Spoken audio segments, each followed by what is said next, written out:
যদি জুলাই সনদ আমার বাপে অস্বীকার করে তাহলে আমার বাপ না, আমার মাও যদি অস্বীকার করে তাহলে সে আমার মা না, আমার বোনও যদি অস্বীকার করে তাহলে সে আমার বোন না। আর আমি এই জুলাই সনদ আপনারা কিভাবে অস্বীকার করেন? নির্লজ্জ বেহায়া পবিত্র সংসদে ঢুকে আবুল তাবুল উল্টা পাল্টা কথা বলে মানুষের ভিতরে বিভ্রান্তি সৃষ্টি করার চেষ্টা করতেছেন মিয়া। সময়কে মনে রাখুন, কোন সময় কোন নেতা কেমন আচরণ করেছে এটা খুবই দরকার, খুবই জরুরি। ইদানিং আমি দেখতে পাচ্ছি আমাদের কিছু ছেলেপেলে সংসদের ভিতরে কিছু গুরুত্বপূর্ণ কথা বলেছে, সেই কথাগুলো আমাদের বড় বড় তারকা নেতারা নিজেই পারতেছে না। সংসদের ভিতরে এক পর্যায়ে আগুন লেগে গেছে। সে কি এমন বলেছে? আর সে বলেছে ৭২-এর সংবিধান আমরা চাই না, ভুয়া রাজনীতি আমরা দেখতে চাই না।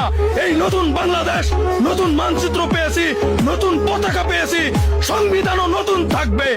বিশ্বাসঘাতকতার মূল্য আপনাদের একদিন দিতেই হবে। সে বলেছে প্রমাণ ছাড়া রাজনীতি আমরা চাই না, চাই না, চাই না। আর কয়েকটা কথা বলেছে আপনাদের নিচে থেকে উপর পর্যন্ত আগুন লেগে গেছে। সুপবিত্র সংসদ ভবনে আপনারা বিশাল বড় খেলা জমাইতেছেন মিয়া। এগুলা শুধু আপনার ওই ৩০০ এমপি দেখেন, বিষয়টা এমন না। দেশ বিদেশ সোশ্যাল মিডিয়া অল প্রবাসী ভাইরা এগুলো রেকর্ডিং করে রাখতেছে মিয়া। আপনাদের এমন কাণ্ড দেখে এখন তো আমার সেই প্রিয় আল্লামা সাইদির লাইনটা মনে পড়ে গেল যে বেশি বাড়াবাড়ি কইরো না, পালানোর জন্য ইন্দুরের গর্ত খুঁজে পাবা না।